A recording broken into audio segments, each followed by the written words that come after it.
In the days long ago, the world was a place of great corruption. People had turned away from God and were living in sin. Violence and wickedness filled the earth, and God was saddened by what he saw. He saw that mankind's heart was full of evil, and he regretted making them. The world had fallen away from God's intended path. But amidst all the corruption, there was one man who stood out: Noah. Noah was a righteous man, blameless among the people of his time. He walked faithfully with God. Because of Noah's righteousness, God chose him to carry out a great task.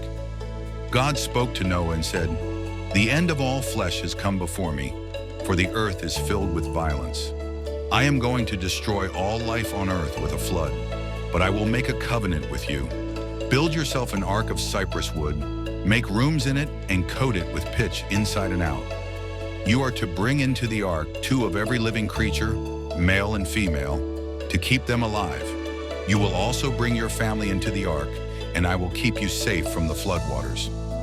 Noah obeyed God's instructions without hesitation. He began building the ark, just as God had commanded. The task was enormous, and Noah worked diligently for many years. While Noah built the ark, people around him mocked and ridiculed him.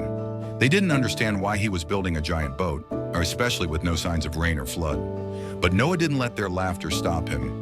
He trusted God's word and continued working, knowing that God's promise was true, even though the world around him could not see it. Finally, after years of preparation, the ark was completed. Noah, his wife, his 3 sons, Shem, Ham, and Japheth, and their wives entered the ark. 2 of every kind of animal, from the great beasts of the land to the tiniest creatures, were brought into the ark, male and female, just as God had instructed. Then God shut the door of the ark, and the rain began to fall. For 40 days and 40 nights, the rain poured from the heavens, and the earth was flooded with water. The waters rose higher and higher, covering the earth, even covering the tallest mountains.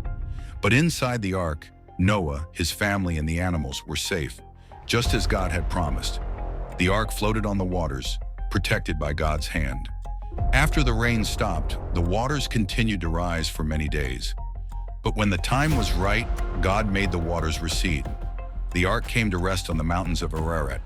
Slowly the waters drained away, and dry land appeared once again. Noah sent out a raven and a dove to see if the waters had receded enough for them to leave the ark.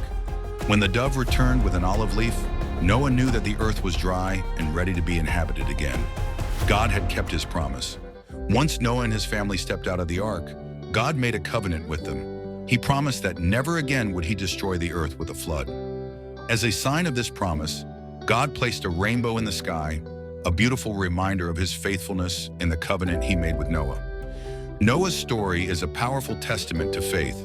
He trusted God even when the world around him did not. He obeyed God's command, even when it seemed impossible. And because of his faith, Noah and his family were saved, and the earth was given a second chance. God's promise to Noah is a reminder for all of us. When we place our trust in God and follow his guidance, we too can weather life's storms and experience his faithfulness.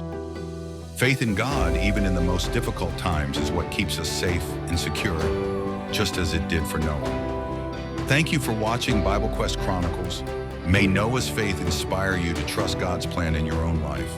Don't forget to like, subscribe, and share this story with others.